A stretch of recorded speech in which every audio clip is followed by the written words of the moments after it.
What's going on YouTube? It's your boy Mike and I'm back with another video. And today I got part 11 of my story and how I ended up where I'm at today. So I last left off talking about Cheyenne. I walked from one part of Cheyenne to a whole nother part. Pretty much I walked half the city, or I walked from one part of the city all the way to the other end of the city. It took an all-day process to do. So I get there. It's nighttime. Frontier Park. I saw people in there. I'm tired as fuck. I'm like, fuck it, I'm going in there anyway. So I went in there. I didn't see nobody in there. They happened to disappear. I went into the actual park part where, I don't know, it looked like the museum was at or something right there. I found some stairs that was like, I looked around a little bit, I didn't see nothing, but I felt the presence there. I was tired. Yeah. I was tired. So it was like some stairs, like where I'm at right now. Like I'm on a stairs area part, and I just laid down right there, and I remember a couple walked past or whatnot. I didn't pay no mind to it. I was tired. Nigga ate his honey bun, and I think I had some chips on me. Ate that shit, went to sleep. And that was that. Woke up the next day. That's when I got to look around the area. It was like old West type of theme, where they had like the Old West pharmacies, the Old West hotels, everything. Like, I ain't gonna lie, I liked it. I liked that, like the history of it. Like, it was showing like the history of the Midwest and stuff. Pretty much, that was cool. I liked it. So I found, I chilled there pretty much the whole day. No, I went across, they had another park across the street. They had two parks. I found another park across the street. I went over there to chill. I'm chilling. This lady, she come up. I'm charging my phone. I'm chilling, and she come up. She start asking me questions about like where I'm from and like shit, just questions and stuff. And then what I thought was strange was she was wearing this dress or whatnot, and I feel like she intentionally showed me her private area. You know what I'm saying? She opened her legs up wide enough to where her skirt just moved up, and then you could just see her private area. And then, yeah, she crossed her legs back, and I was like thinking to myself, like, she did that shit on purpose. And I thought that was part of what was going on. She asked me if I needed a ride. She was like, "You need a ride anywhere?" and all this, and I'm just like, nah, I don't need no ride. And so she said her friend was coming to pick her up. So I just felt like the whole shit was a setup, really. Keep that shit 100. So yeah, she left. So I'm chilling up at the park. And what I noticed about the park is people doing the same thing every other state did, like, you know, but it wasn't as blunt. Like, it looked like more of like curiosity or something, because they would drive by, but they would look, and then when I look, they'll just look away and keep going type, like, so it wasn't as blunt. But I already knew what was going on at this point, because I heard what was going on the bus and everything. So now I'm pretty sure of what's going on in my head now. So I'm just like, all right. So let's see. So I charged my phone I wait till nighttime, and I got hungry, so I was looking up the nearest convenience store, something to eat. It was one about point something miles down. I went there 9 o'clock at night, which I found out later was dangerous to do because of what was going on at the time. And pretty much like in Cheyenne, I don't keep it 100. Like, you know, it was rare to see black people out there, really. So if I did, I already thought it was a setup coming from somewhere. Like, if I seen, I was just like, yeah, that looked like a setup right there. Cause ain't no, what you doing over here? Like, so, yeah, I found out that was dangerous with what I did. So, it was like 9 o'clock at night, and I went to the store. I walked back. I went back to Frontier Park, walked through the area, and I went to the rodeo park, where it's the stage and everything. I went over there, and trying to see.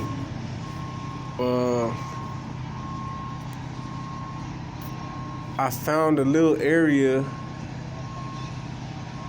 to go to. I'm trying to see. Yeah. The area had like little houses, pretty much. Like they had open doors. They had doors. Cause I know they was looking for me for a fact. I know they was looking for me. Hold on, let me increase the quality of the audio. But yeah, I knew they was looking for me for a fact at this point.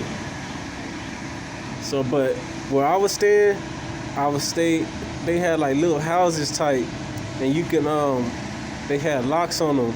Some of them didn't have locks on it, so I just went in that bit, and I laid down and tied the door up, all type of shit. Yeah, tied the door up, all type of shit. Laid down, woke up, same routine, YouTube, Instagram all day. I wasn't doing Twitter at the time back then. Just YouTube and YouTube and Instagram. This is why I started to finally get some peace. People wasn't looking for me as heavy. I was chilling every day pretty much. I was chilling, like it was cool. I ain't had no problems at all. Shit. Keep it 100 with you, yeah. I ain't had no problems at all. I was chilling everywhere I went. It was cool. Yeah. So I found another routine there. Go down the street to eat. You know.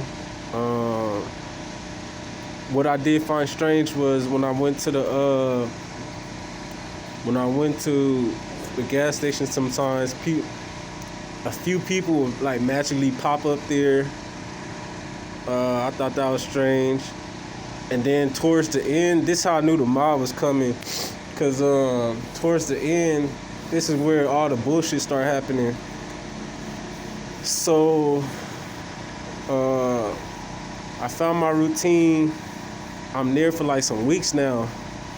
And I found and soon, this is how I knew they was coming, because my routine had to change up when they got here.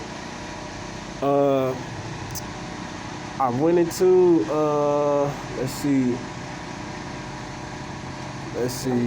I'm trying to see what event happened first. All right, now it's like it was like a biker gang or whatnot started showing up at the park. Biker gang started showing up at the park. I started answering questions on like through Instagram and stuff, cause now I'm hearing not the thoughts, but I'm hearing the people talk about certain stuff, And so now I'm addressing it online and stuff. They was asking me where my money came from and all that. And pretty much how I got this scar on my face, I was in a bike accident at work when I was working here, downtown LA. I used to be one of the yellow shirts downtown. And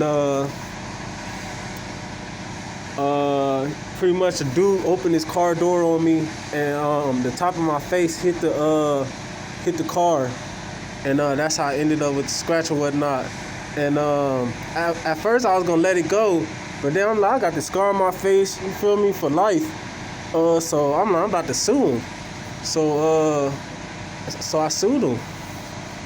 He had his own business or whatnot. And I called me a personal injury attorney, just like now, you feel me? And got my case started. It took a cool minute, and finally got that solved. And that's how I got my money. You know what I'm saying? I had some bands to spend after that.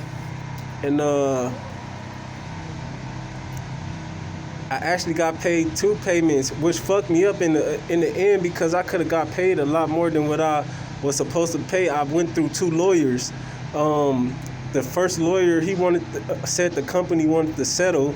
Now that I know that, for people who don't know about that shit, don't settle. Take that shit to trial. You're gonna get a lot more in the end. It's gonna take longer, but you're gonna get a lot more in the end.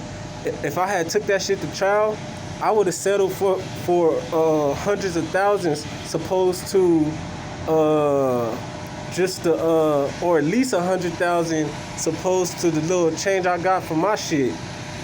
Settling. These companies, they'll want to settle before they take it to court. So, but I don't know. Your lawyer will tell you what's best for you. You know what's best for you. I know from now on, I'm taking my shit to trial. I'm getting more money. I ain't selling shit. So I know that. I know that now, and so that's how I ended up with the scar on my face, and that's how I got some money. So I went through 2 lawyers pretty much, and when I got money from one lawyer. You can't do this; it's illegal. I got money from one lawyer. I went to another lawyer, got money from that lawyer, and they found out that I got money from the other lawyer. So what they did was they deducted that payment out of from the first lawyer.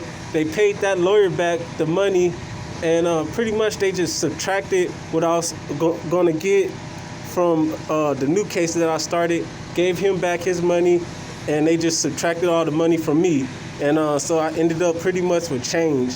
Even though I ended up with money, but not money at the same time, I could have ended up with a lot more than what I got. So that was a dumbass mistake by me. I should have been more patient, and I should have just waited and used one lawyer. So yeah. So that's how I ended up with the scar. I was announcing, I was addressing stuff like that while I was there. I was seeing what was going on with the biker gang out there, always coming around, going in circles now in the area, looking for me at night. People going around with flashlights at night. So I found me a space within the rodeo place. And now tell me why all the fucking locks are unlocked at the rodeo place. All the doors unlocked. When I was there at first, everything was all locked up. Now all the fucking doors are unlocked. Like, what the fuck is going on? So I didn't know what was going on. So I just, I found one of the rooms. I went in the room and locked that shit up pretty much. Found the room, I locked it up, and then this is how I found out about the 8 shit, right? So I'm listening at night, cause now I'm hearing whispers at night. It's not talking to me, they talking to each other, and I can hear them whispering back and forth to each other. And so and one of the nights I hear him say, "I think he know we ate," and all this shit. So I'm like, they done made some new shit. Like, you feel me? You know what I'm saying? I thought it was all fours at first and shit. So now this is how I found out about the 8 shit. I didn't know how it was made. I just knew that it was that. Cause he like, oh, I think he know that we ate. You feel me? And so when I heard that, I'm like, yeah, they made some new shit, brought it out here now. So it sounded like too. You can tell they weren't from the area, cause out there they have like a different. They talk. You can hear it in their voice. They in their tone of voice and their dialect. They talk a little bit different. And you could tell those people wasn't from there, because so I'm like, they from somewhere back west, because they sound like from home pretty much. I knew it wasn't. They sound like they from home. So now I know that those people are out there. So now I'm paranoid as shit. I'm paranoid as shit at that point, and now I know people from home are here now, away in the Midwest. So I didn't leave this time. I didn't leave because I felt still comfortable at the same time. Because when I would come out in the morning and I'll look on the stairs, they'll be gone. So I'm just like, okay, they come here at night looking for me, and then they leave in the early in the AM type. So I was just like, I'm just gonna keep it pushing. So I kept my routine going. And this is when my family started sending me Western Unions. I started getting my Western Unions through my family. They started sending me money. I love y'all. Thank you for that. Without y'all, I couldn't have done nothing, man. I mean, I had my little money. I could have done something, and I could have still went from state to state. But that it helped me out a lot to where I was able to actually eat good at least. Like I didn't have to starve no more. I can eat breakfast, lunch, and dinner type. Cause everybody was going. What they would do is if they had an income, they'll all put in and then just send me a large lump sum, and I appreciate that. They was all trying to convince me to come back home, but I knew what was going on, so I didn't want to come back because it was just a setup anyway. But I appreciate the money. Which I ended up spending. Well, I'll get into that later. But and that's why I said I won't turn my back on them, even though I know what was going on and everything. I still didn't turn my back on them, and I love them because of shit like that. You know, shit like that just don't go by me. Like, I'll return the favor type. Like, you know what I'm saying? That's just my heart. But so I keep getting distracted, man.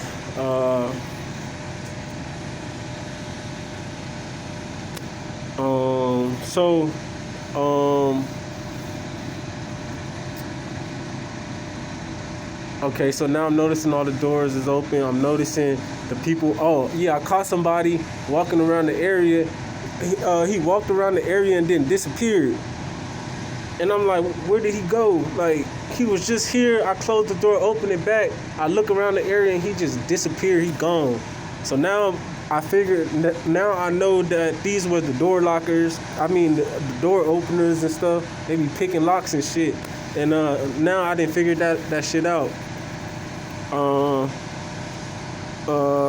What else? So, what else, man? Now the director of the rodeo place, now he tripping on me. He want me to get off the property. He gave me $20 and told me get something to eat, but not to come back on the property. He was like, I know you got it rough and everything, and pretty much he said people were complaining about me being on the premises, something crazy. And at this time, I'm studying for my military test and everything because I was trying to get into the military at the time. I went down there.